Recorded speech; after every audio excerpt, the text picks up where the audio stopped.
Hello, welcome to tomorrow again. Thumbs up this video if you enjoy the video. Subscribe to this channel if you're not already subscribed. And to anyone out there who's a new subscriber, I just wanted to welcome you and let you know a little bit of what this channel is about. Mostly it's about metaphysics. It's about using your intuition to guide you through life, to help you have a more productive life, and also to help others if they need your help.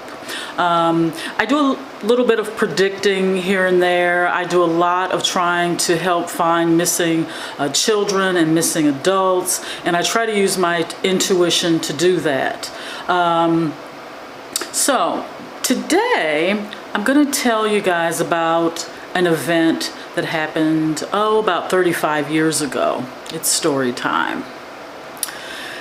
I decided to take my daughter to, I think back then it was called Showbiz Pizza. And we were just hyped to be spending the day together. I think she was maybe about 6 or 7 years old. It was summertime. It was right before her birthday. And we decided to kind of venture out and have a little lunch at Showbiz Pizza. Now, right before I had taken her to Showbiz, I think back in those days it was common for parents to give their child a code word.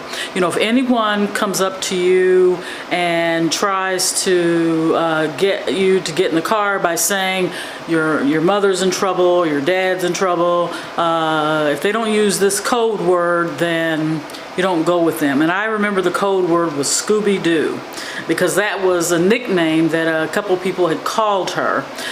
So if they didn't say Scooby-Doo, I didn't send anyone to go pick her up.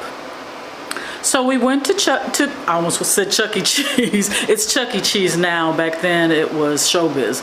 So we went to Showbiz. We got a pizza and some drinks, and she got her little tokens, and she was just full of smiles, enjoying herself, playing the games and watching the little characters. And I had to get up for something, to go get something. I don't remember now what it was, but I asked her to sit and watch our food while I went to the concession area and picked up something.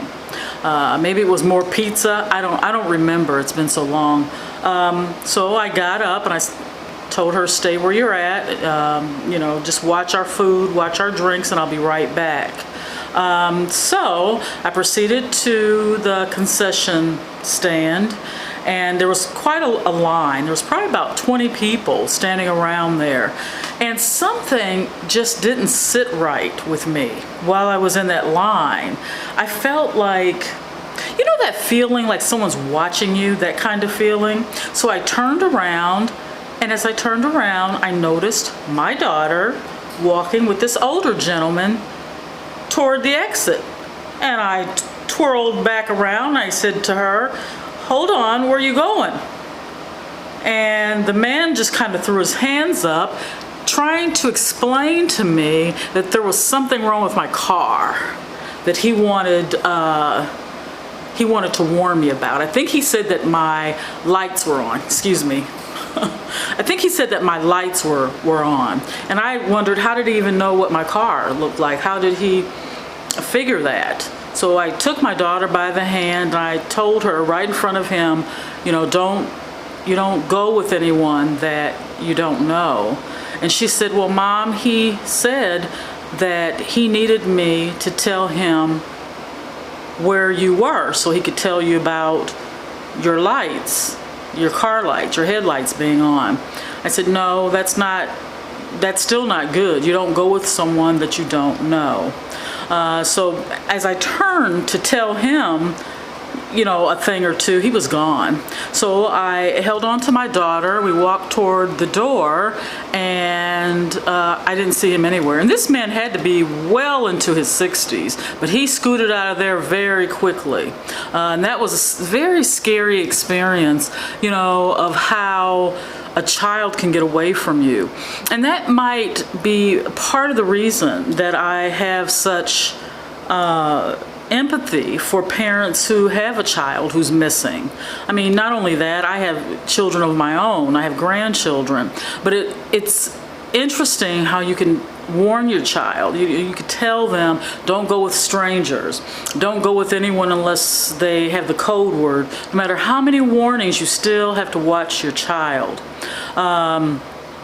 So I just wanted to put this message out there to you guys as a warning. You may think that your child is prepared for a few minutes alone, but that's just when something like this could possibly occur.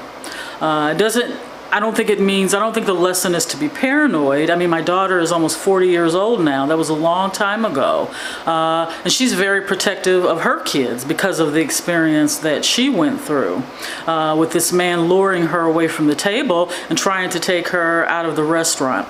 And as a little side note, my lights weren't on. There was nothing wrong with my car. We left, car started right up. Headlights weren't on, no problems whatsoever. And I never found out where he was. So before I left, I talked to the manager at Showbiz and told them what had just happened. And they said that they would be on the lookout for anyone that was trying to get kids away from there.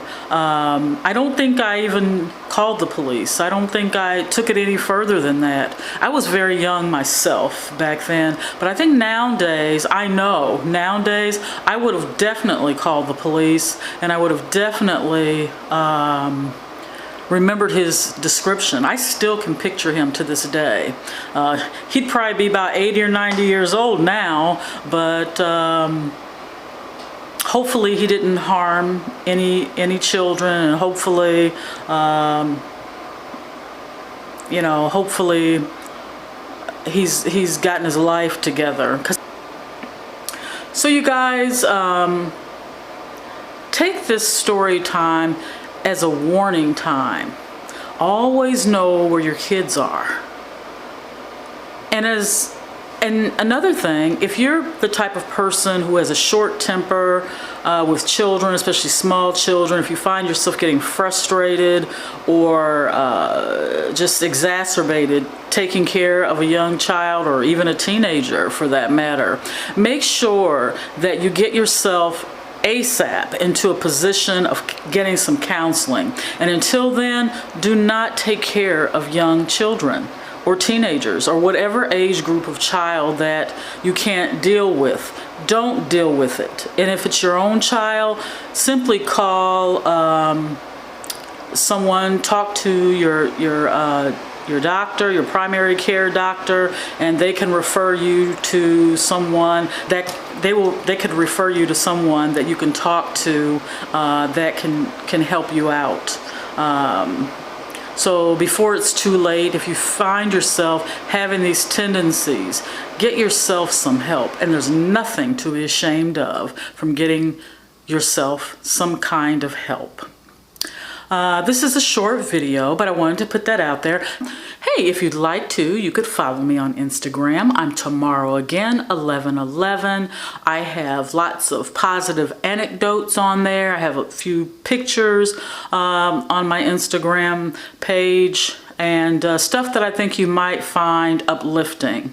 And I'm trying to be consistent with my channel. I've gotten some new subscribers and I'm very, very happy. I've got some of my subscribers have emailed me with some suggestions for this channel, which I will definitely take into consideration. I'm wishing you guys the best of the best.